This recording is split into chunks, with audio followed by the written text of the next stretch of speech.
Cultural collapse.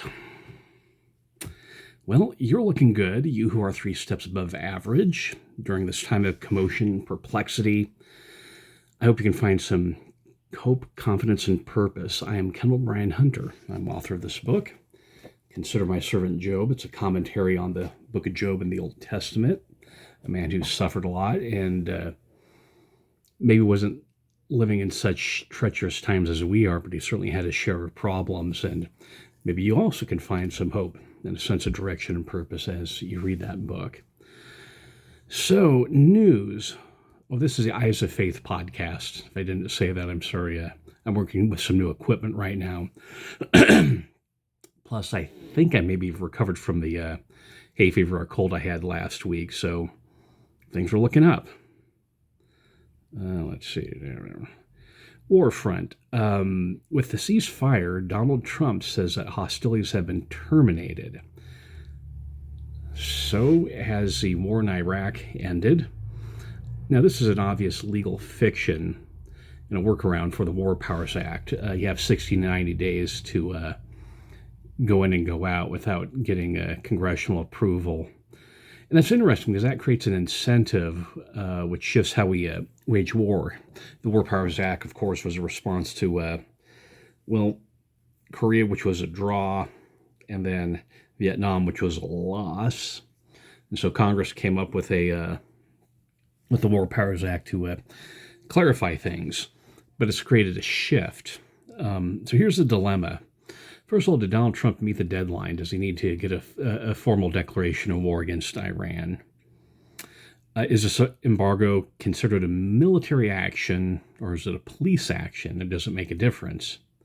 Could a declaration of war pass Congress? And how does the War Powers Act, this 60 to 90 day deadline, how does that make things easier for our enemies? In order to solve the problem of the Vietnam War, have we created another problem in its return? What do you think about that?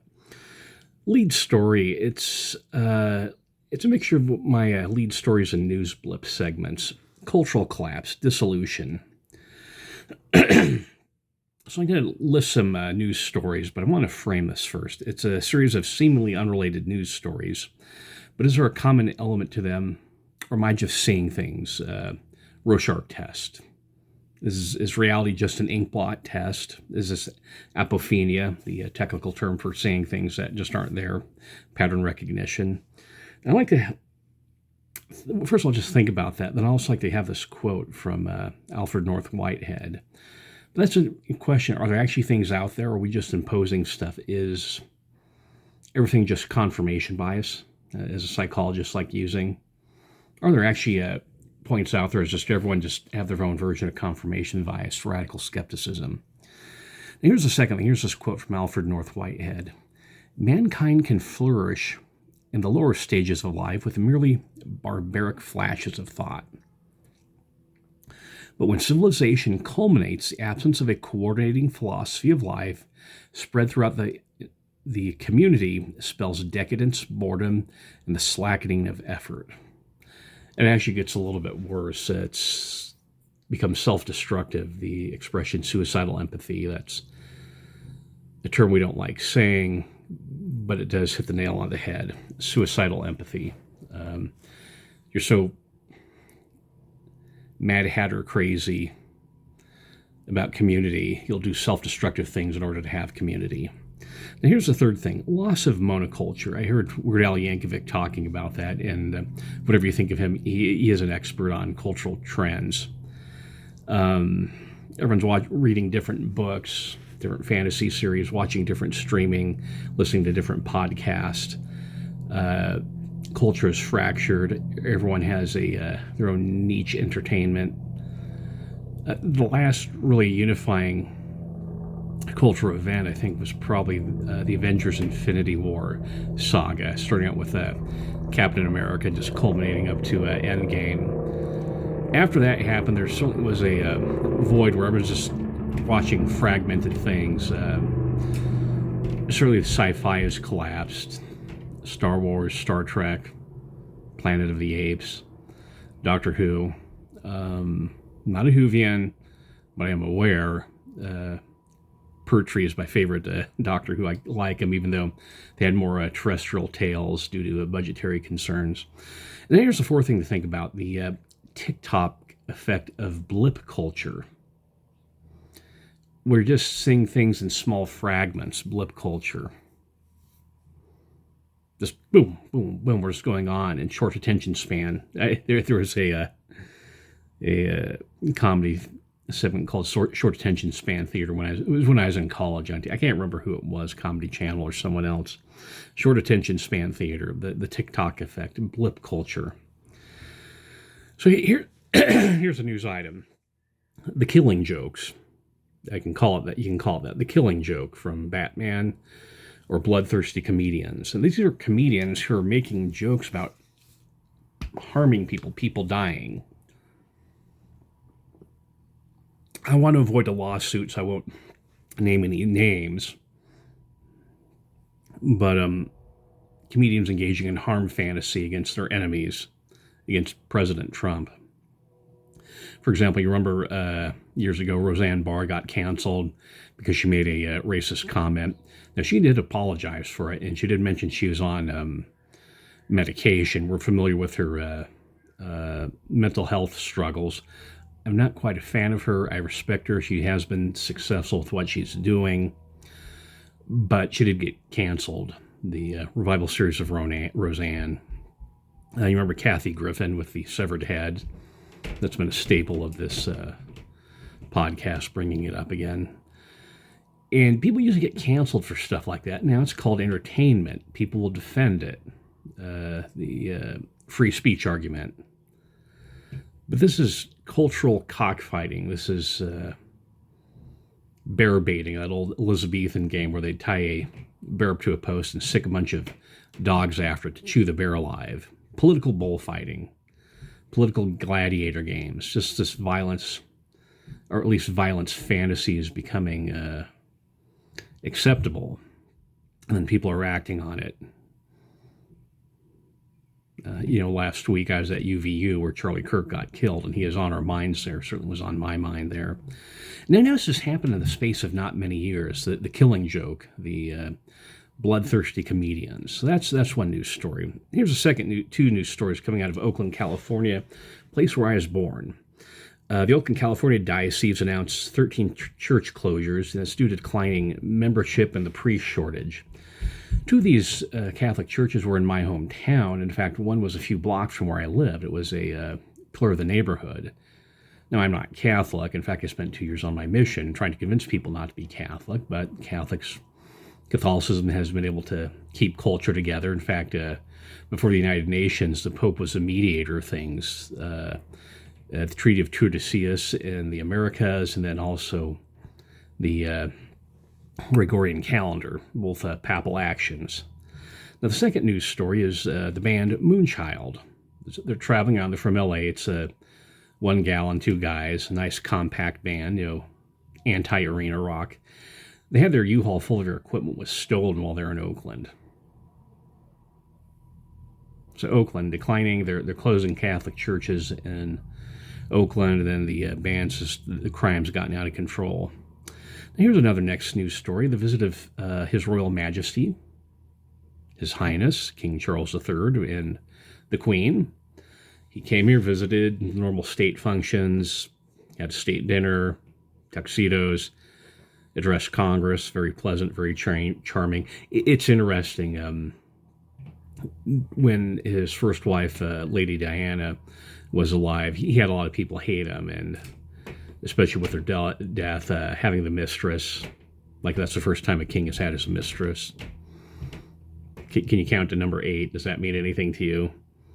But it's certainly an attitude sort of really changed, and you always want people to have good feelings, and without denying people's problems. So you want to create positive energy here, and King Charles III did bring it. At the same time, you remember how week before last there were all these No Kings protests, and the next week when a real king comes to America, no one says anything. But you just 30 seconds ago you had these No Kings protests, but when a king comes here, you're quiet. Here's the next news story. I think this is V or 5. The GOP passes the Department of Homeland Security financing bill, so it ends the partial government shutdown. 6. New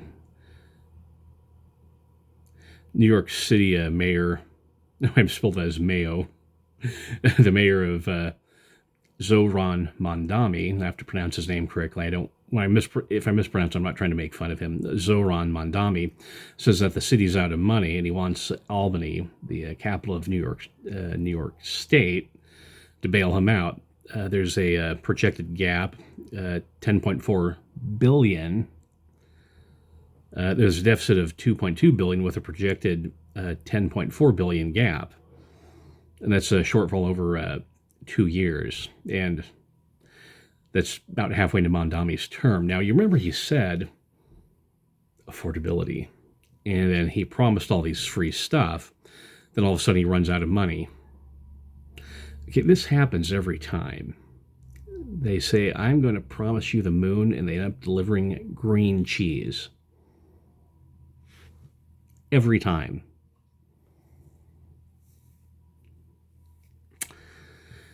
Five, six, 7.7 electoral maps. You had the Supreme Court issued a ruling that Louisiana had these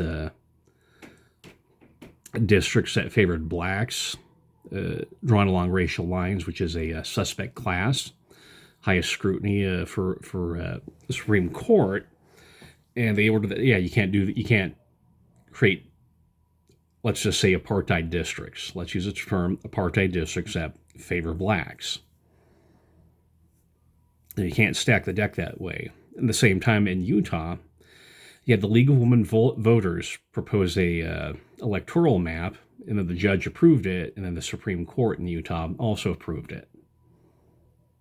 So the League of Women Voters, where I'm living, the map is not drawn by government or by the democratic process. It was designed by the League of Women Voters.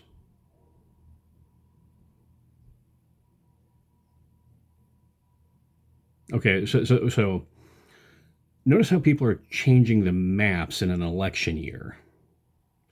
We're changing the rules around. That's affected Utah, for example, where I live, as the candidates had to shift around. Dr. Mike Kennedy, who is a rock star, is no longer being my representative because of the League of Women Voters. I want to be respectful about Celeste Malloy and her other candidate. But I really like Mike Lee, and it really not Mike Lee. Well, I like Mike Lee, but Mike Kennedy. I really like Mike Kennedy. He's an energy monster, double doctorate, and because of the League of Women Voters, I can't vote for him. So when you have things like this happen, when it works against the interests of the Democrats, it's the MAGA monster argument. But when it favors the Democrats, democracy is safe. Teleological ethics. Whatever is ethical is whatever works for my behavior. Very self-serving. So think about those news stories. That runs the gambit. Or are these just all random events? A series of misfortunate events or unfortunate events? I never read the series. Kelsey, I'll at least read book 1 of the series. It's a friend of mine, Kelsey, who had a very hard childhood, really loves the books. Okay, I'll read 1 volume, just be aware. So what's been going on here with all these events? More powers, electoral maps being redrawn, kings but no kings. You notice that there's the split along political parties. It's no longer your city loyalty or state loyalty, your religious loyalty. At least in the Protestant world, we're just moving away, or I should say they're just moving away from denominational divisions. It's always, you get these Bible churches or non-denominational churches grow up that are centered around a person or a magnetic personality, and once the magnetic personality goes away, the churches collapse. You see this a lot with these mega churches. Once the rock star retires or moves on or gets ousted, they just disappear rather quickly. But we're dividing ourselves along political parties. And one thing I notice on the left that I find very troubling, is they're very incoherent. No kings except Charles III. Oh, this map is a threat to democracy. When we gerrymander, it's okay. It's democracy to say, but you can't gerrymander. And we have to, in Utah, we have to accept maps that were drawn by the League of Women Voters. There was our sexism involved. Do women know better? Or women is nurturing ethics the commanding principle here? Is that the reason why I can't vote for Mike Kennedy as my representative? But think about the double standards, the shifting ground. Jesus Christ said something, but whereunto shall I liken this generation? It is likened to children sitting in the markets and calling unto their fellows and saying, We have piped unto you, and ye have not danced. We have mourned unto you, and ye have not lamented. That's from Matthew chapter 11. That Christ's critics were like little kids. They're just sitting there and playing around. Okay, we're gonna be a happy dance right now. We're gonna play happy music. Okay, now we're gonna pretend we're at a funeral, and just keep changing things around and changing the rules of the game. Not working from principle, just kicks or emotion. And when you approach things that way, it's incoherent, arbitrary, chaotic, and destructive. It's just legitimize a double standard. You don't know where you stand. You don't know from what day to the next how things work. We have these rules about election boundaries, and the Supreme Courts have to keep changing them during an election year, and it feels like they're changing the rules right as you're walking from room to room. If you ever saw the movie or read the book, The Trial by Franz Kafka, they did an Orson Welles one. There's one scene that's a bit problematic, but overall it gives you the sense like, okay, who's controlling things here? We just have all these arbitrary rules and people keep changing their minds. And there's just no stability, no sanity to the democratic process. And when we have that chaos going on, who's benefiting from the chaos? There's just no cultural cohesion. Like, quote, it's not just in the entertainment industry, it's just broader, the ideology. And as you're watching things, and I've talked about this many times on this podcast, that there's these operating systems. There's the American operating system, life, liberty, and property, and the French Revolution operating system, liberty, equality, fraternity. And those take you very different directions, two different directions, incompatible. And that's really is with the left and the right. The right, of course, is going to stick to constitutional principles, and the left is embracing the French Revolution model. So that's really my culture comment, is that this fractured society is just going to be very destructive, and it's been slow and incremental, and it's incompatible. We just have people believing incompatible things and running on two different incompatible operating systems. And that's why you're seeing things just collapsing, dissolving, the dissolution of society because of the operating system, these two different operating systems we're embracing. So, not surprising news segment. Well, the not surprising news is people got robbed in Oakland. Even as a little kid, I knew there's some areas of Oakland that you just did not go to. It's a beautiful city. I remember going there as a little kid many times.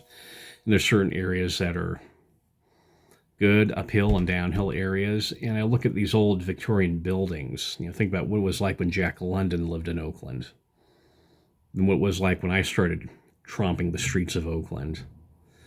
And these beautiful houses, and they decayed and gone to disrepair. And like Gotham City, okay, here's the train line, here's the BART line, and we have to change bus routes, and let's knock this down. And it's very heart-wrenching to see the people there who get trapped into poverty.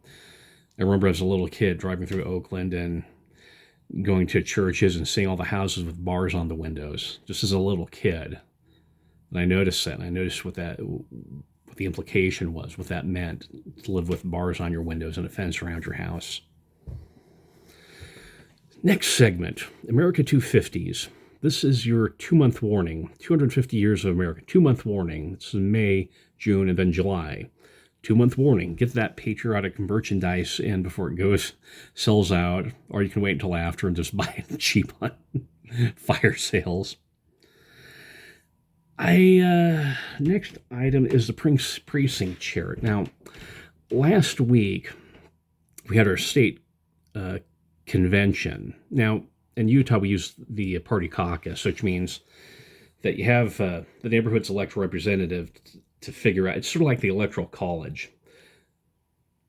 So you have people, I was elected by people in my neighborhood and to represent them at the county and state elections. So we're the first filter. The second filter is the primary elections, and the third filter is the general elections. It was an absolutely wonderful experience. Time consuming.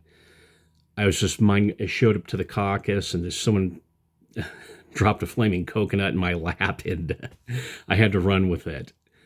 It was very tiring. It was disruptive. I recommend it. If you want to see what your party is up to and you want to socialize and rub shoulders with friends who are like-minded, who believe what you believe, if you're ever feeling alone with your political party, contact your neighborhood and just volunteer. Start out small and work your way up just so that you learn the ropes. But it'll change your life. Remember about the operating systems. You want to work with friends who are, Buddhist or Hindu, but who belong to the same political party as you. So look, these people say, look, I'm not Christian, but we can agree about these principles of democracy, and let's work together. It's an amazing experience. So I'd encourage you, just volunteer. You start out small. That's how Deidre Henderson, the lieutenant governor, started out. She started out small and was able to work her way up in the party to become the lieutenant governor. That's quite an accomplishment. Plus, her husband's a physical therapist, so he's rolling in money. Just volunteer, you're not alone. Life, some pointers segment. We're getting near the end. We're doing broader cultural stuff. Sharpen the saw. That's one of Stephen Covey's habits, sharpen the saw. Take vacations. They're part of a healthy, well-rounded life. Think about the principle of the Sabbath. When Brigham Young came to the Great Base in the Salt Lake Valley, it was a Saturday. Next morning they woke up and all the immigrants, all the pioneers were there and said, okay, let's get busy. This is clearly an ox in the mire. And Brigham Young told something. He said, don't do any work. And anyone who does work on the Sabbath will lose 5 times as much as they make. And you can illustrate that. Just go out to your front yard and draw a line on the chalk. Take a giant step forward, then 5 giant steps back. Then take another giant step forward, then 5 giant steps back, and another giant step forward. And you see how quickly you lose ground. Aristotle said this: happiness seems to depend upon leisure because we work to have leisure and we wage war to live in peace. That's important in the context of the war with Iran, whatever we choose to call it. We wage war to live in peace. That's how you get peace. You just have to wage war. But you work in order to have leisure, and that's where you do the higher level stuff in your leisure time. It's the same thing with saving money.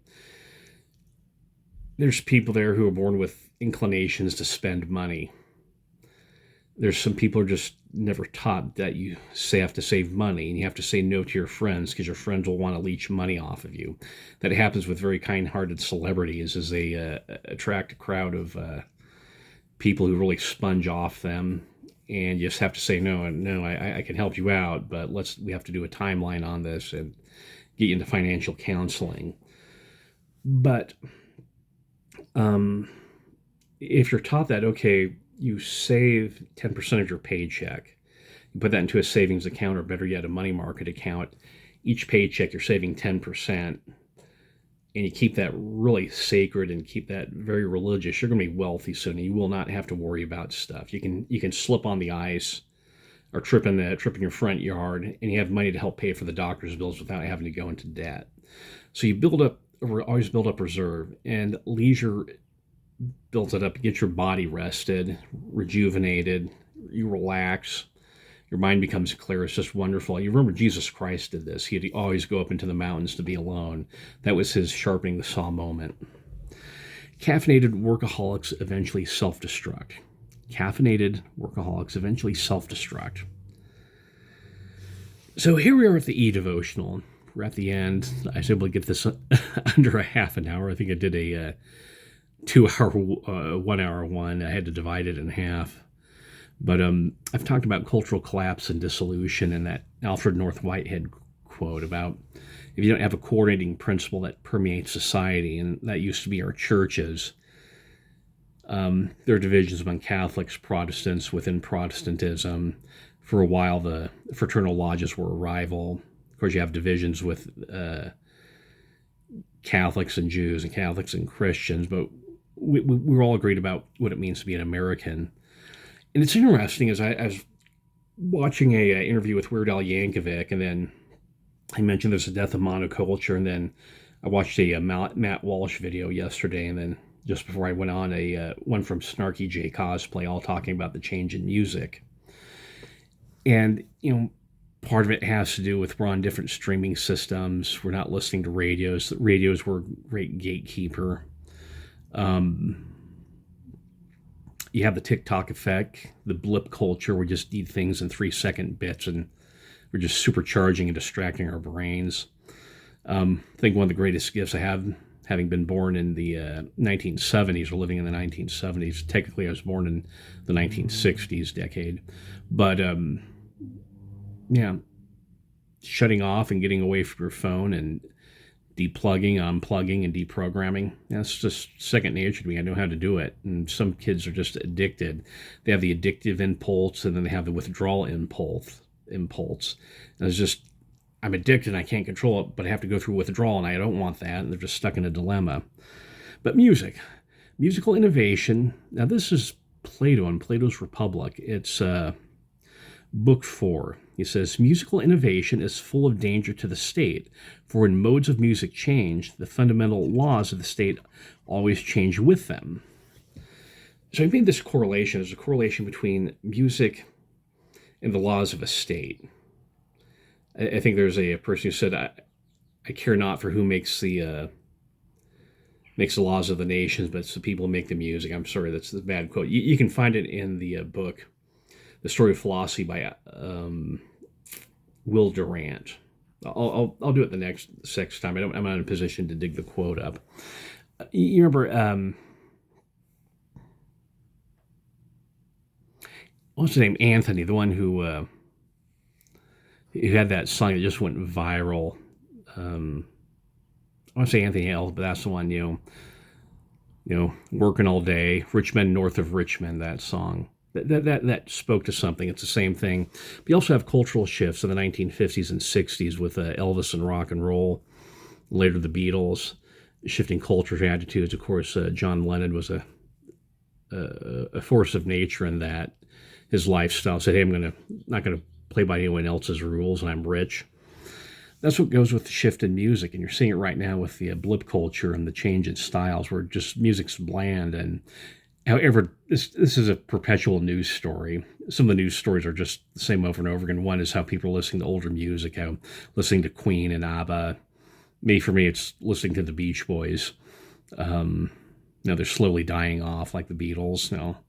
I'll sit there and listen to the Beach Boys, the Beatles, and classical music, and I can't tell you who the new artists are. But you have the shift in culture, the shift in music, and then the shift of the state.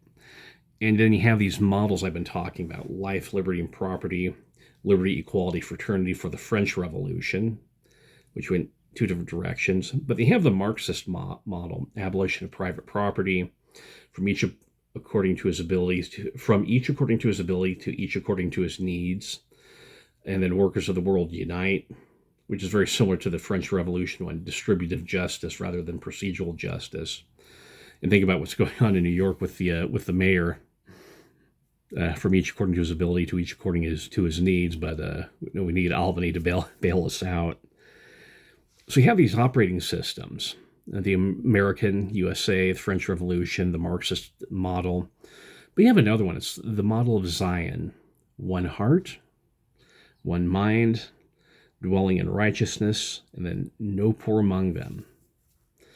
This Zion model, that's the only one that has any long-term sustainability, that has eternal stability.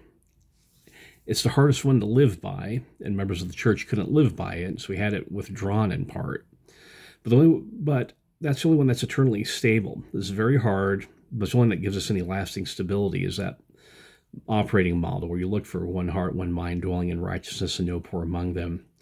And it's that righteousness aspect, obedience, covenants, commandments, the power of the atonement. Once we, section 93, going from grace to grace, the power of the atonement.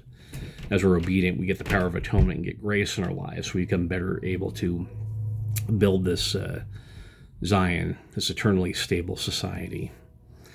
So as we're grateful for the freedoms we have here in America, that this semi-quincentennial, 250 years, we always recognize that there's something more, something better, an eternal city, the city of Enoch, the city of Zion.